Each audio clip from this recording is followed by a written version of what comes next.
আরে কি ব্যথা, ব্যথা কোমরটা ছিঁড়ে যাচ্ছে একেবারে। আর হবে না কেন? যাও এই বুড়ো হারে আর মারামারি করতে যাও।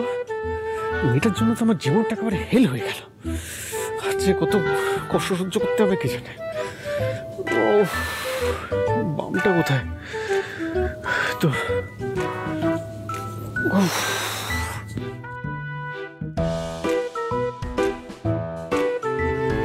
নেই তো। তো গঙ্গা আমার জিনিসপত্র গুছিয়ে রাখে, নিশ্চয়ই কোথাও গুছিয়ে একটা রেখেছে। তো নেই, তাহলে ঘরে গিয়ে দেখি।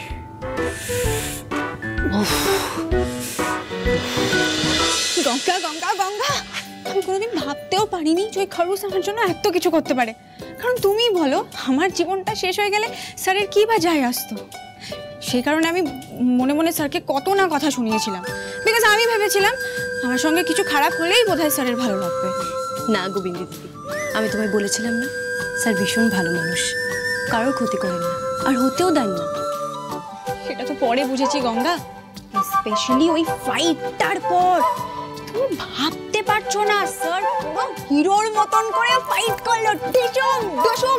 আমার বাবার ওই দুটো ঘাট্টা ঘাট্টা চালাকে না এমন মারলো, পুরো মনে হলো গাছ থেকে উড়ে ছিটকে এদিক ওদিক পড়ে গেল। আমার তো গায়ে কাটা দিচ্ছিল, আমি কন্ট্রোল করতে না পেরে গো খরগোশ গো এইসব বলে দিয়েছি।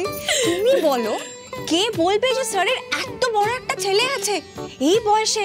তুমি ওখানে কথা বলো, তুমি আয়ুষকে দেখেছো তো? আই বেট ও এইভাবে ফাইট করতে পারবে না, বিকজ এই বয়সে না জেনারেলি একটু কোমরে ব্যথা, হাঁটু ব্যথা এইসব প্রবলেমস হয়।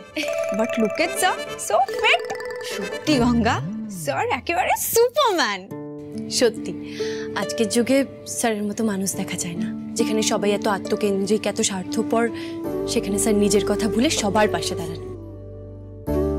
একদমই তাই, আর সেই জন্যই তো গঙ্গা আমি এতটা রিল্যাক্সড ফিল করছি। আমি জানি স্যার ঠিক সব সামলে নেবেন। কিন্তু বিন্দি দিদি, আমার একটা কথা বলো তো, তোমার মা বাবা শেষ পর্যন্ত রাজি হলো কি করে? মানে শুনলাম সবকিছু ঠিক হয়ে গেছে। ঠিক তো হয়েছে গঙ্গা, স্যার গিয়ে মা বাবাকে বললো যে বিন্দির সব দায়িত্ব স্যারের, আর বাস মা বাবা আপনি রাজি হয়ে গেল। স্যার বলছি, আপনি এখানে কফি দেবো? কফি খাবেন? না, আমার কিছু লাগবে না গঙ্গা। কিন্তু মিস বিন্দি, এটা ভুলে যেও না, তোমায় এখানে নিয়ে এসেছি গল্প করতে না, যাতে তুমি তোমার পড়াশোনা কন্টিনিউ করতে পারো। আর কাল কলেজ আছে, এটা মনে রেখো। What? আপনি আমাকে ক্ষমা করে দিয়েছেন স্যার, আমি কাল থেকে আমার ইনস্টিটিউটে ফিরতে পারি। Thank you so much sir. Stay away. Stay away from me. আর এটা মনে রেখো যে এটা কিন্তু তোমার লাস্ট চান্স। অ্যাবসলিউটলি স্যার, আপনাকে প্রমিস করছে বিন্দি যে বিন্দি কাল থেকে রিসার্চ ওয়ার্কের পড়াশোনা ছাড়া আর কিচ্ছুতে মন দেবে না। না, সেটা দেখাই যাবে। এমনিতেও যা মিথ্যে কথা বলো তুমি, I don't trust you at all.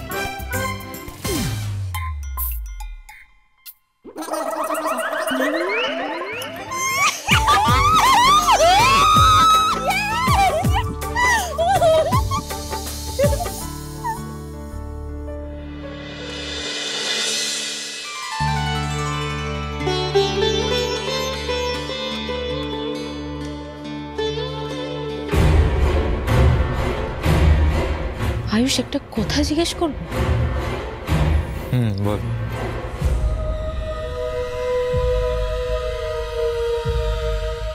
Ayush, তোর কি সত্যি মনে হয় যে বস বিন্দিকে ক্ষমা করে দিয়ে এত সহজে জাস্ট এই বাড়িতে এমনি এমনি নিয়ে চলে এলো? মানে এটা কি সম্ভব? আমার তো সবকিছু কেমন অদ্ভুত লাগছে। কি বলছিস দিশা? কালকে তো পপস বললো যা করেছে বিন্দিকে বাঁচানোর জন্যই করেছে। তুই আমার কথাটা বোঝার চেষ্টা কর একবার, ভাব। বস এতদিন পর্যন্ত বিন্দিকে অপছন্দ করতো। বিন্দি খড়িমাসের জিনিস নিয়ে রিসার্চ করতে চাইছিল, তারপর এক্সিবিশন করতে চাইছিল বলে কলেজ থেকে পর্যন্ত তাড়িয়ে দিল। তারপর এমন কি হলো যে গ্রামে পর্যন্ত বিন্দিকে বাঁচানোর জন্য বস চলে গেল? আর কালকে যখন বিন্দি বাড়িতে এসেছিল তখনও সিঁথিতে সিঁদুর ছিল। মানে সিঁদুর দান হয়ে যাওয়ার পর, মানে অলমোস্ট বিয়েটা যখন হয়ে গেছে কমপ্লিট, তখন বস মণ্ডপ থেকে বিন্দিকে তুলে নিয়ে বাড়িতে চলে এসেছে।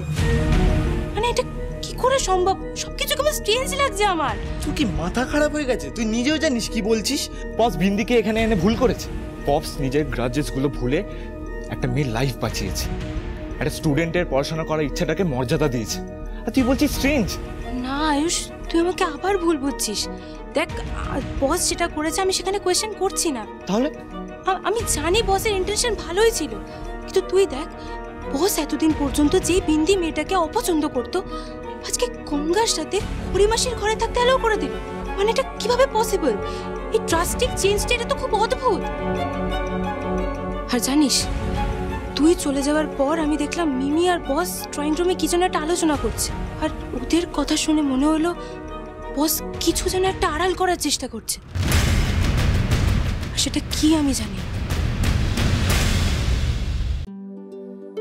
ঠাকুর, তুমি অলরেডি আমার অনেক হেল্প করেছো, আর একটু হেল্প করে দেবে প্লিজ, যাতে আমি আবার ওই খরুসের মন জয় করে নিতে পারি। স্যার বলো।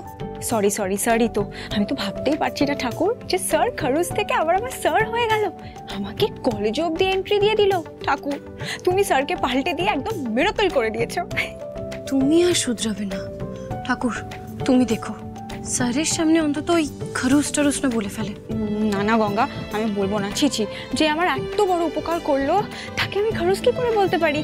আর যার জন্য আজকে আমি আমার রিসার্চটা কন্টিনিউ করতে পারবো, সে তো আমার কাছে ভগবানের থেকে কম নয়, বলো? ঠাকুর, সবটা তো হলো, এরপর তুমি প্লিজ খেয়াল রেখো যাতে আমার রিসার্চের মাঝে আর কোনো বাধা না আসে, আর আমার রিসার্চ ওয়ার্ক দিয়ে আমি ওই খরুসকে যেন একদম চমকে দিতে পারি। দেখি, ঠাকুরও তথাস্তে বলেছে।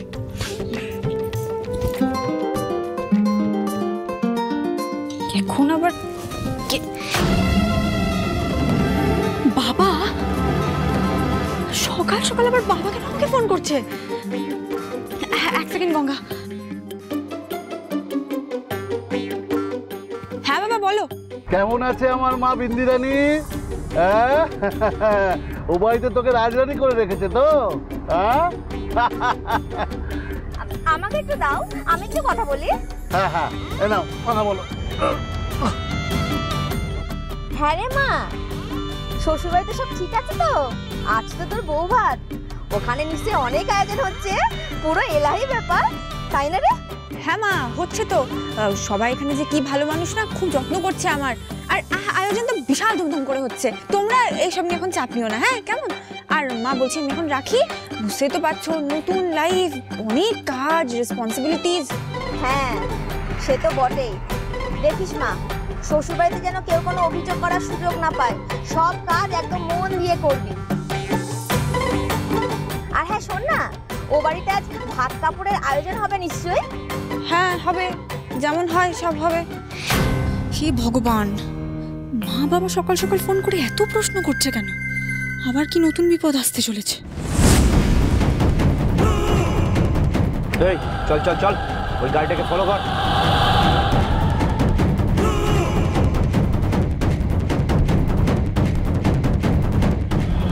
আমিও দেখি আমার হবু বউকে কোন রাজপুত্র বিয়ে করে নিয়ে গেছে। চল চল চল, জলদি চল।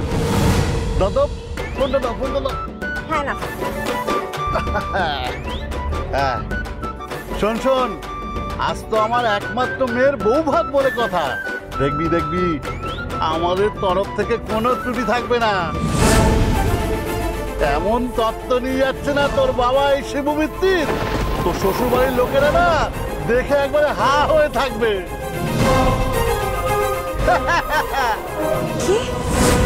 আরে হ্যাঁ রে হ্যাঁ, আমরা তো কলকাতায় এসেই গেছি, তুই শুধু ঠিকানাটা দে, ঠিকানা। তোর বাবা ব্যান্ড বাদ্যি সব নিয়ে আসছে।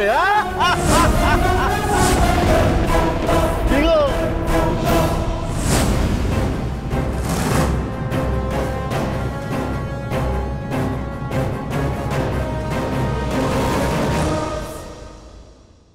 না, আপনি আমার মেয়ের সারা জীবনের দায়িত্ব নিলেন, তাকে বিয়ে করে সসম্মানে এই বাড়িতে বউ করে নিয়ে এলেন, আর আমি এটুকু করতে পারবো না? বিন্দি তো আমার একমাত্র মেয়ে, তাই সবকিছু মেনে নিয়ে আমি এসবের আয়োজন করেছি। কি মেনে নিয়েছেন বলুন তো? বিন্দি এইবারে কে হয় যে ওকে মেনে নিতে হবে আমাদের? কেন? বউ ঋদ্ধিমান স্ত্রী।